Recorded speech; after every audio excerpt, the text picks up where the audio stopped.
제사장들이 그리고 지도자들이 타락하여서 여호와의 말씀이 희귀하여 이상이 흔히 보이지 않았더라 말씀하십니다. 대제사장이 이미 하나님의 말씀에 귀가 닫히고 하나님의 뜻을 분별할 수 없을 만큼 영적으로 매우 어둠 가운데 있었던 것이 그 시대가 바로 사사기 맨 마지막에 보면 이스라엘 백성이 각기 자기 소견에 옳은 대로 행하였더라. 그 말씀을 하실 수밖에 없도록 모든 이스라엘 백성들이 자기 뜻대로, 자기가 보기에 좋은 대로, 자기 견해대로 그렇게 사는 그 모습이 바로 이스라엘의 큰 영적 혼란을 가져왔고, 그럴 수밖에 없었던 이유는 엘리가 하나님의 음성을 듣지 못하기 때문입니다. 하나님의 성전에 더 이상 하나님의 말씀이 나타나지 아니하고 하나님의 뜻을 나타내 보이시는 그런 이상이 나타나지 않았기 때문입니다. 출애굽기에 보면은 하나님이 이스라엘 백성을 시내산에 불러 모으시고 말씀하시기를 너희는 거룩한 백성이라, 내 소유라, 제사장의 나라라, 이렇게 말씀하시면서 하나님의 백성들에게 주신 것이 무엇입니까? 율법입니다. 하나님의 나라가 하나님의 말씀이 끊기면 그러면 더 이상 하나님이 통치하심이 나타나지 않고, 하나님의 통치하심이 나타나지 않으면 거기에 진정한 정말 하나님의 뜻대로 사는 삶이 이어지지 않기 때문에 세상보다 더 추악하고 세상보다 더 불법이 흥행하며 하나님이 그대로 두시지 않습니다.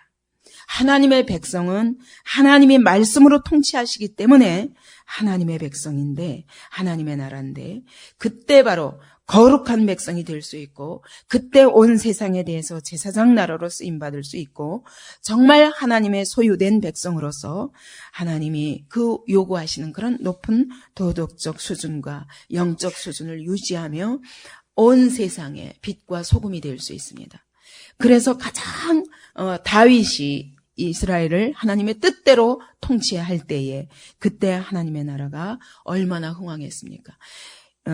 그 아들 솔로몬 시대까지도 열방의 모든 나라들이 와서 그 앞에 굴복하고 공물을 갖다 바치고, 그리고 당신의 지혜를 알고 싶다고 온갖 선물을 가지고, 과연 솔로몬이 어떤 사람인가, 다윗이 어떤 사람인가, 모든 사람들이 와서, 모든 나라가 와서 그 앞에 굴복했었습니다. 그러나 하나님의 나라가, 하나님의 말씀이 끊기고 우상 숭배에 빠져 있을 때 열방에 아수르와 바벨론과 밑에 있는 애굽과 동서남북에서 이방들의 세력이 이스라엘을 짓밟았습니다.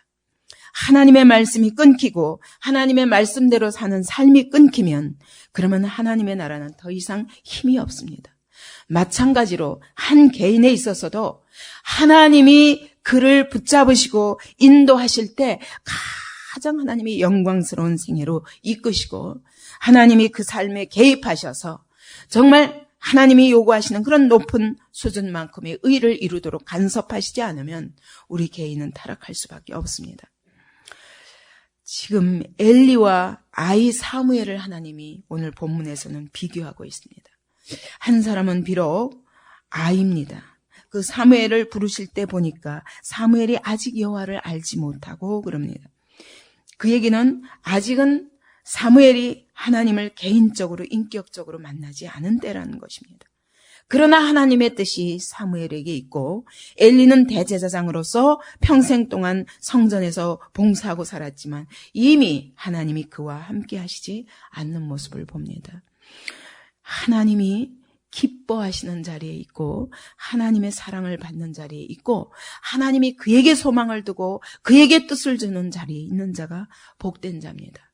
엘리는 살았으나 죽은 자와 같습니다. 이미 하나님이 그와는 더 이상 말씀하시지 않는 것입니다.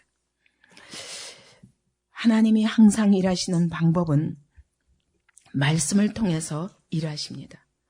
하나님이 출애굽의 역사를 일으키실 때도 모세를 부르시고 모세를 훈련시키시고 모세를 통해서 하나님이 말씀하시며 아무 애굽에서 나가야 할 이유도 모르고 애굽에서 어떻게 나가야 되는지도 모르는 이스라엘 백성, 나갈 생각도 하지 않는 이스라엘 백성을 하나님이 모세에게 말씀을 통해서 자, 이제는 바로에게 가라.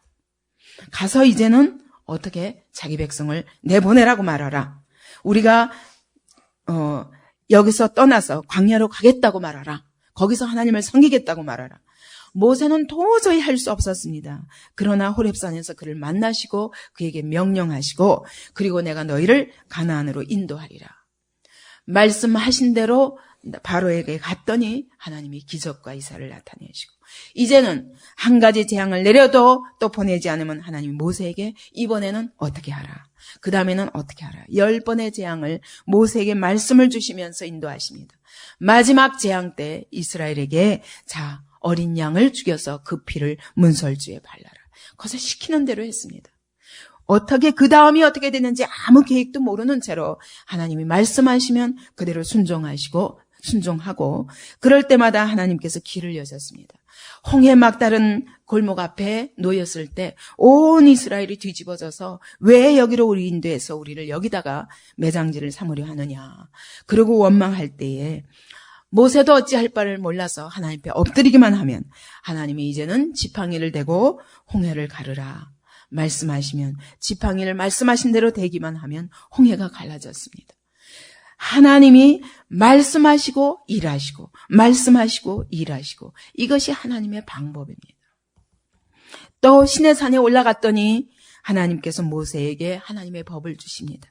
이제 이스라엘을 애굽에서 건져내시고 광야에 갖다 놓으시고 그 다음에 이제는 어떻게 살아야 되는가도 하나님의 법을 계시하심으로 말씀을 계시하심으로 하나님이 모세에게 나타내 주셨고 이스라엘 백성은 그 율법을 따라 사는 그런 삶이 시작되었습니다. 광야 생활 내내 문제를 만날 때마다 모세가 엎드리기만 하면 하나님이 법궤에서 말씀하십니다. 그 법궤에서 들은 말씀을 가지고 그대로 순종할 때 하나님께서 만나도 내려주셨고 반석에서 물을 나게 하셨고 걸음걸음마다 하나님이 성막 법궤에서 하나님이 친히 세미한 음성으로 이스라엘의 길을 인도하셨습니다. 가나안에 들어갈 적에도 정복할 때도 자 이제는 여리고성을 자 매일 한 바퀴씩 도고 7번째 날에는 큰 소리를 지르며 온 다 같이 나팔을 불며 소리 지르라. 그대로 했더니 하나님이 여리고를 무너뜨리셨습니다. 이와 같이 이스라엘 백성의 가장 강점이 뭐냐? 하나님이 임재하셔서 하나님이 친히 말씀하시고 그의 길을 인도하신다는 것이 하나님의 백성의 가장 큰 힘입니다. 이 하나님의 말씀이 왕성할 때 이스라엘 백성은 계속 정복의 역사가 있었습니다. 그러나 하나님의 말씀이 끊기면 이스라엘 백성은 더 이상 아무 힘이 없습니다. 근데 이와 같이 하나님의 말씀이 희귀해지는 이유가 무엇입니까? 역사 속에 계속 보면 이스라엘 백성들이 하나님의 말씀 듣기를 원치 않을 때 하나님 더 이상 말씀하시지 않습니다. 우리가 하나님의 말씀을 들으려고 사모하면 하나님이 오늘도 우리에게 들려주시기를 내가 듣기를 원하는 것보다 하나님은 더 들려주시기를 원하십니다. 하나님은 우리에게 말씀하시기 원하십니다. 그렇게 해서 우리를 통해서 일하시기를 원하십니다. 근데 워낙 듣기 싫어하기 때문에 하나님 말씀하시지 않고 그래서 우리가 하나님의 음성을 분별하지 못하는 것입니다. 하나님의 뜻을 분별하지 못하는 것입니다.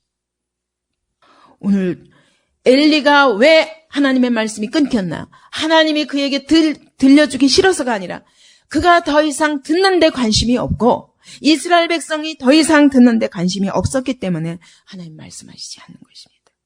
이것이 우리에게, 우리 개인에게도 한 교회에게도 그리고 한 시대와 나라에게 얼마나 이것이 불행인지 하나님은 이렇게 말씀하시지 않을 때 이미 심판을 준비하신 것입니다. 이와 같이 하나님이 사무엘을 부르신 때가 언제냐? 이제는 엘리를 포기하고 아이 사무엘을 키우시며 그에게 하나님이 나타나 주신 때가 언제냐? 엘리의 눈이 점점 어두워 가서 잘 보지 못하는 그때에. 이것은 눈이 어둡다는 얘기만이 아닙니다. 시력이 나쁘다는 얘기만이 아니라 영적으로 그가 캄캄해가지고 가서 그가 자기 처소에 누웠고 잠자고 있었지 깨어있지 않았다는 겁니다.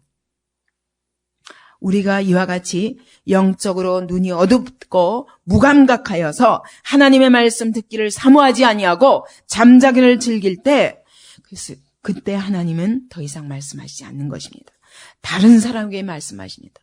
여러분, 엘리의 입장에서 보면 얼마나 슬픈 일입니까? 하나님이 이미 나를 떠나시고 다른 사람을 통해서 일하시기로 작정하시고 차라리 어린아이, 아직도 하나님을 알지 못하는 그에게 하나님이 찾아가신 것입니다. 하나님의 등불은 아직 꺼지지 아니하였으며 그에게는 새벽녘이라는 말입니다. 밤새 내내 저녁에 킨 등불이 밤새 내내 타다가 이제는 막 꺼지기 직전, 물론 꺼지지 않습니다. 그 다음에 또 불을 갖다가 다시 지피는 그런 그 불은, 성소의 불은 절대로 꺼지지 않게 하십니다. 이제 기름을 가를 때가 됐다는 거죠. 그러니까 새벽녘을 의미합니다. 어둠이 가장 짙은 때입니다. 사무엘은 하나님의 궤에 있는 여호와의 전 안에 누웠더니 그는 누워 있었으나 하나님의 음성을 들을 수 있을 만큼 깨어 있었습니다. 오늘 우리가 새벽에, 성경에 보면 항상 새벽녘에 하나님이 일하시는 것을 볼 수 있습니다. 오늘 새벽에 우리가 깨어서 하나님 앞에 나오는 것은 이와 같이 사무엘이 하나님의 음성을 듣듯 깨어서 하나님의 살아계신 음성을 듣고, 그리고 오늘 내가 어떻게 돌이키며 하나님이 원하시는 뜻이 무엇인가 그 음성 듣기 위해서 우리가 나옵니다. 정말 이 시간을 사모하며 여러분, 정말 이 시간에 내가 깨지 않으면 안 되고 아무리 피곤해도 이 시간을 하나님 앞에 드리지 않을 수 없는 그런 심령으로 정말 하나님 음성 듣기를 바라고 정말 하나님이 나를 개인적으로 인격적으로 만나 주시기를 사모하며 나오십니까? 그렇지 않다면 얼마나 하나님 보시기에 엘리와 같이 무감한 자라면 더 이상 들려주지 않습니다. 기도하기도 정말 열심을 다해서 기도하지도 않고 열심을 다해서 귀를 열지도 않고 열심을 다해서 정말 하나님 앞에 다가가기를 아무 노력도 하지 않으면서 거저 은혜가 떨어지지 않습니다. 아이 사무엘이지만 그는 새벽녘에 어쩌면 기름을 갈 때가 되어서 깨어 있었을지도 몰라요. 정말 깨어 있길 바랍니다. 새벽녘에 겨우 눈 비비고 와서 앉아 있는 것이 목적이 아닙니다. 여러분, 새벽에 나올 때 오늘은 하나님이 뭐라고 말씀하실까 기대하면서 나오십니까? 하나님의 음성 듣기를 사모하며 나와야 하나님이 은혜를 주시죠. 그죠? 오늘도 사무엘처럼 여러분 부럽지 않아요? 여호와께서 사무엘을 부르시는지라 사무엘아 사무엘아 이 소리가 들렸던 거예요. 그게 무슨 말인지 몰라가지고 엘리밖에 없으니까 엘리한테 달려가서 엘리여 당신이 나를 부르셨나이까? 아니다. 가서 누워라. 가서 다시 누웠습니다. 또 사무엘아 사무엘아 7번이나 부르셨더라고. 7번. 사무엘아 사무엘아 사무엘아 사무엘아 사무엘아 사무엘아. 그래도 못 알아듣다가 그 다음에 엘리가 깨달았습니다. 아, 하나님이 이 아이를 부르시는구나. 이제부터 하나님이 너를 부르시거든 가서 여호와여 말씀하옵소서. 주의 종이 듣겠나이다. 이렇게 대답해라. 그 얘기는 뭡니까? 자기도 예전에는 그렇게 들었었던 거예요. 자기도 언젠가는 그렇게 들은 때가 있었으나 여러분 이와 같이 하나님과 끊기는 때도 있다는 것입니다. 아주 엘리에 대해서는 하나님이 심판하기로 작정하신 그런 때가 한 사람에게 있을 수 있다는 것입니다. 전에는 대제사장으로서 하나님의 성전에서 법궤 사이에서 말씀하신 하나님의 음성을 그가 들었었습니다. 그러나 언젠가 죽기 전에 이와 같이 하나님의 말씀과 끊기고 하나님과의 교제가 끊겨서 하나님이 심판하실 수밖에 없는 자리에 놓인다면 얼마나 불행입니까? 주님 앞에 가는 날까지 여러분 이것은 나 자신과의 싸움을 하면서 하나님 앞에 엎드리면서 하나님을 사모하면서 그렇게 드려지지 않으면 거저 되는 것이 아닙니다. 아마 엘리가 어느 날 자기가 풀어지기 시작했을 것입니다. 그때부터 더 이상 하나님의 음성을 들을 수 없는 것입니다. 오늘 본문을 보니까 사무엘을 부르시는데 우리가 하나님이 한 개인을 부르시는 역사를 우리가 살펴보면서 하나님이 어떻게 부르십니까? 그냥 나타나셔서 내가 뭐뭐 하리라 이렇게 말씀하시지 않고 사무엘아 사무엘아 부르셨다는 겁니다. 사무엘의 이름을 개인적으로 부르시고 그의 인격적인 응답을 기다리시는 겁니다. 사무엘아 사무엘아. 그냥 사무엘이 누가 말씀하신지 몰라도 그 다음에 어떻게 하라 이렇게 말씀하실 수도 있는데 사무엘이 이것이 하나님의 음성인 줄을 알고 그분 앞에 응답하면서 주여 내가 여기 있나이다. 주님이 나를 부르셨습니까? 뭐든지 말씀하옵소서. 내가 듣겠나이다. 이렇게 개인적으로 응답하기를 하나님이 기다리시는 겁니다. 오늘 하나님의 부르심은 개인적이요 인격적입니다. 내 마음을 다 드리지 않고는 하나님 만나주시지 않습니다. 그리고 내가 마음을 드리지 않고는 하나님 부르실 때 내가 응답할 수가 없습니다. 하나님은 우리의 응답을 요구하십니다. 내가 응답할 때까지 부르십니다. 어쩌면 오늘 새벽에도 아무개야 부르시면서 내가 듣지 못하고 내가 마음이 무감하여서 거저 앉아 있으면 하나님이 답답하셔서 계속 부르시는지도 몰라요. 내가 듣지 못하고 있는지 여러분 아시겠습니까? 사무엘을 이와 같이 부르신 하나님이 누구든 이와 같이 부르시기를 원하십니다. 이 어두운 세대에 정말 이 음성을 듣는 자를 불러서 하나님이 그를 통해서 일하시기를 원하십니다. 근데 우리가 듣지 못하고 끊임없이 사람에게만 관심을 두고 세상에게만 관심을 둠으로 인해서 자기 자신에게만 관심을 둠으로 인해서 하나님의 음성을 듣지 못하고 인격적 응답을 하지 못한다면 하나님이 얼마나 안타까이 오늘도 계속 똑같이 부르기만 하시고 더 이상 말씀하실 수 없는 자리에 놓이다가 이 시간이 길어지면 어느 날 끊어지는 것입니다. 이 시간이 길어지면 하나님은 1대1의 관계를 맺기를 원하십니다. 나와 1대1의 관계로 만나주시고 그리고 하나님이 구체적으로 말씀하기를 원하십니다. 이 하나님의 음성 듣기를 사모하시고 이 하나님과 1대1의 관계를 이루기를 사모하시기 바랍니다. 사람도 여러분 사귀려면 시간을 들여야 사귀죠. 그죠? 사람도 시간을 안 들이고 멀리서 이렇게 쳐다보면서 저 사람 좋은 사람이다. 이래도 소용없어요. 가까이 가서 개인적인 시간을 나눠야 됩니다. 하나님도 하나님 좋은 분이야. 나한테 좋은 거 주시는 분이다. 이래가지고 안 됩니다. 그분께 가까이 나가고 그분께 시간을 드려야 됩니다. 그분이 말씀하실 때 좀 조용하게 좀 앉아라도 있으십시오. 귀를 그분께 기울이십시오. 하나님 지금 내게 말씀하옵소서. 내가 듣겠나이다. 내가 혹시 내 마음이 너무 분주해서 내 머릿속에 생각이 너무 분주해서 내 육체가 너무 무감해서 육체에만 관심을 가지니까 영이 무감해서 하나님의 음성을 내가 듣지 못한다면 하나님 내가 오늘 듣기를 원합니다. 좀 가만히 앉아서 하나님 내게 말씀하옵소서. 이런 사모함이라도 있어야 되지 않겠어요? 여러분 우리가 빨리 이 개인적으로 인격적으로 그분을 만나야 그리고 그분과의 인격적 관계가 1대1로 이루어져야 그때부터 하나님이 일하시는 것입니다. 그때부터. 여기 보니까 사무엘이 아직 여호와를 알지 못했다고 말합니다. 근데 엘리의 두 아들들에게도 말씀하실 때 하나님 뭐라고 말씀하셨습니까? 엘리의 두 아들들이 여호와를 알지 못하였다고 하지 않았습니다. 아니하였다고 말씀합니다. 차이가 있는 거예요.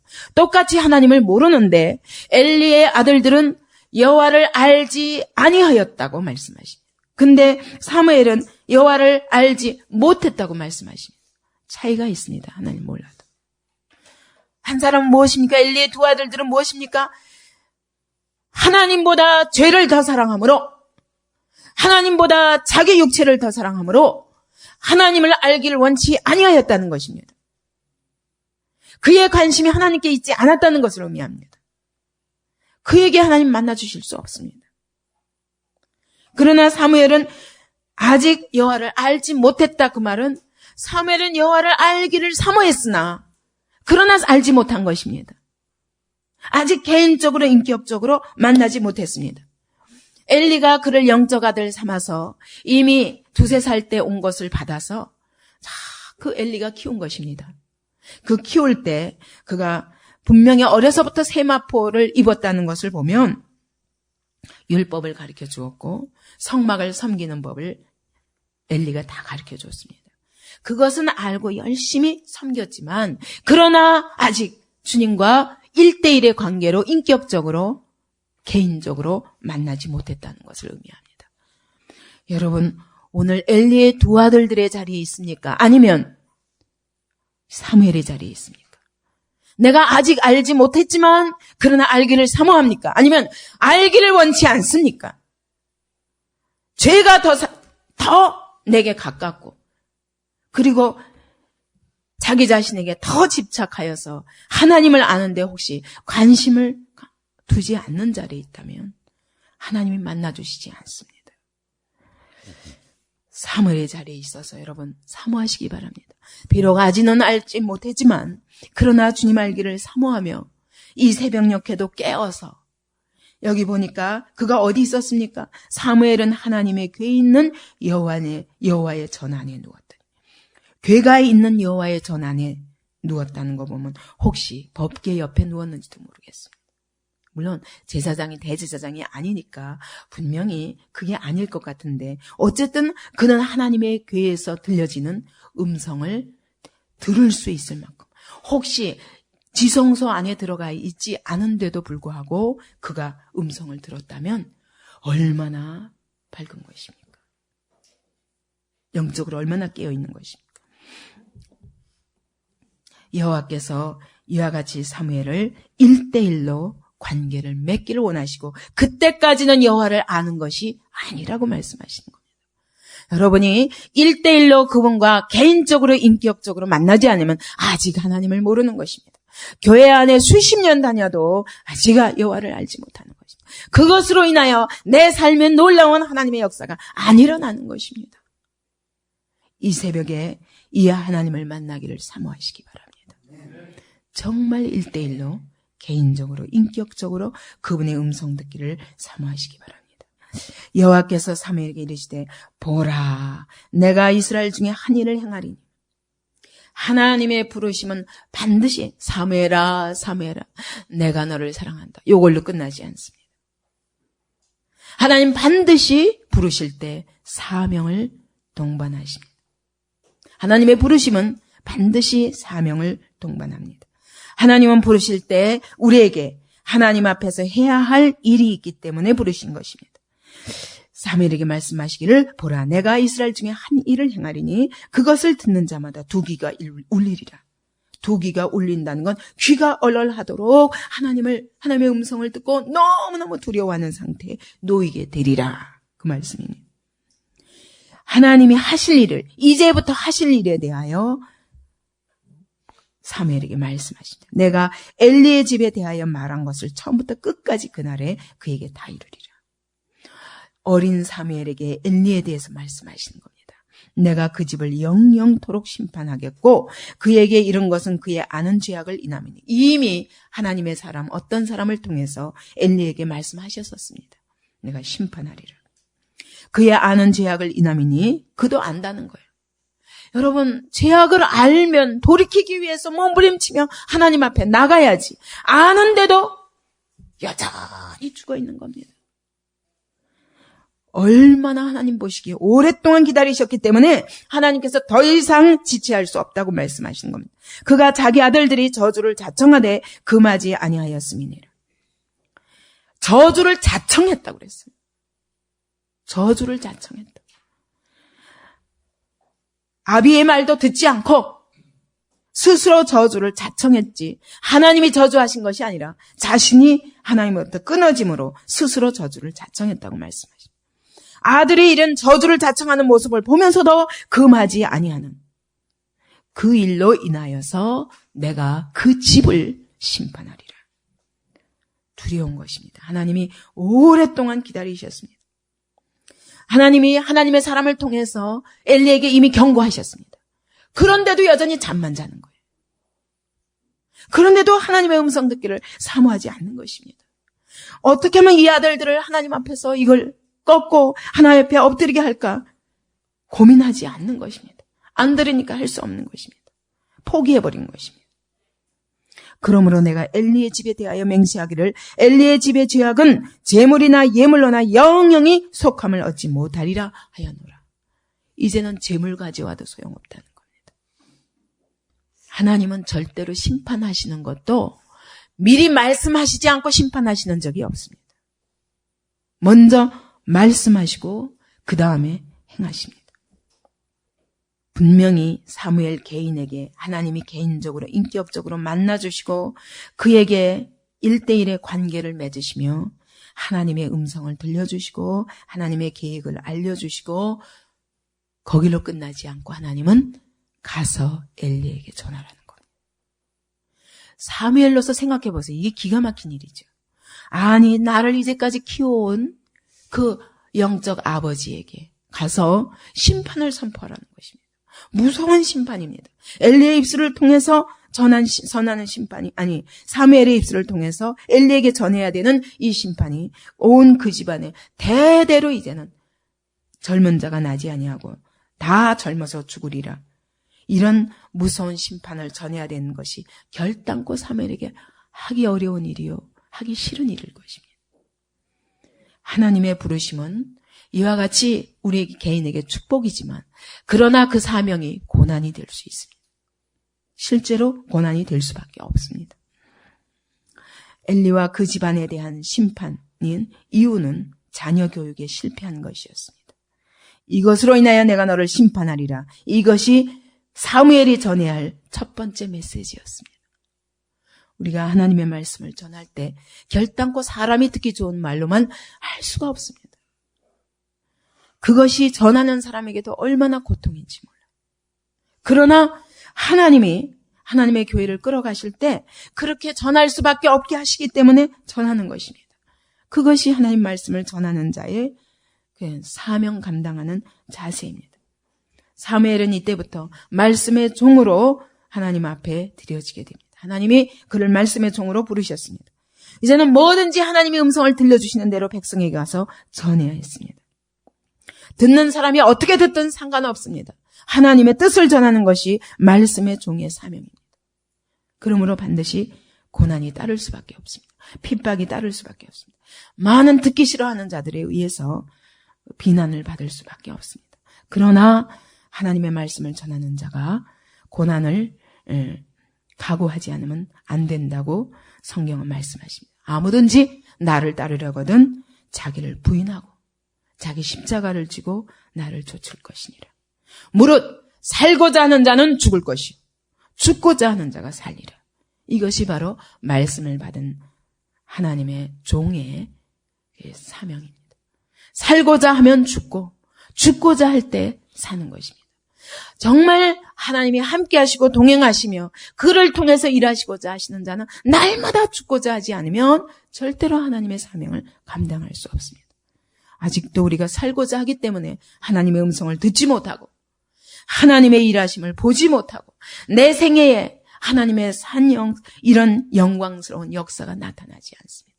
이때부터 사무엘은 이 아이 때부터 하나님의 부르심을 받아서 완전히 이스라엘을 세워서 다윗 왕국까지 세우는 자리까지 쓰임받습니다. 오늘 여러분도 어떤 자리에 있기를 원합니까? 엘리의 자리 아니면 육체는 편하죠. 잠만 퍼들어 자고 육체가 좋은 대로 하고 내가 싫은 건 안 하고 내가 좋은 것만 하는 거 편하죠. 그러나 그것이 심판의 자리입니다. 엘리의 아들들처럼 하나님께 관심 두지 않아도 하나님이 일하시지 않는 건 아닙니다. 그가 관심 두지 않으면 다른 아이를 데려다 세우는 것입니다. 그래가면서 하나님은 오늘도 하나님의 일을 끊임없이 하십니다. 오늘 우리는 둘 중에 하나입니다. 하나님이 일하시는 도구로 쓰임받는 자리에 있을 것인가? 아니면 하나님이 무관심하고 이제는 그를 제쳐놓고 심판밖에 남지 않은 그런 삶을 살 것인가? 하나님의 음성을 들으며 그분과 동행하며 오늘도 이 시대 속에서 하나님의 일들을 나타내며 주도적으로 세상을 이끌어가는 그런 지도자의 자리에서 살 것인가? 아니면 날마다 사무엘을 통하여 책망하는 음성을 들으며 계속 심판을 자청하고 저주를 자청하는 자리에 살 것인가? 우리 개인을 놓고 여러분 깨어 기도하기 바랍니다. 하나님은 사무엘을 만나주셨듯 오늘 우리를 만나기를 원하십니다. 시대가 어두울수록 하나님은 더 강력하게 일하시는 것을 믿습니다. 어둠과 빛이 분명히 구별되게 되어 있습니다. 오늘 영적으로 어두운 이 시대에 하나님이 사무엘을 찾으십니다. 하나님, 내가 여기 있나이다. 내가 듣기를 사모하나이다. 누구든지 그러한 자를 하나님이 찾으시는 것입니다. 사모함으로 그분을 부르시기 바랍니다.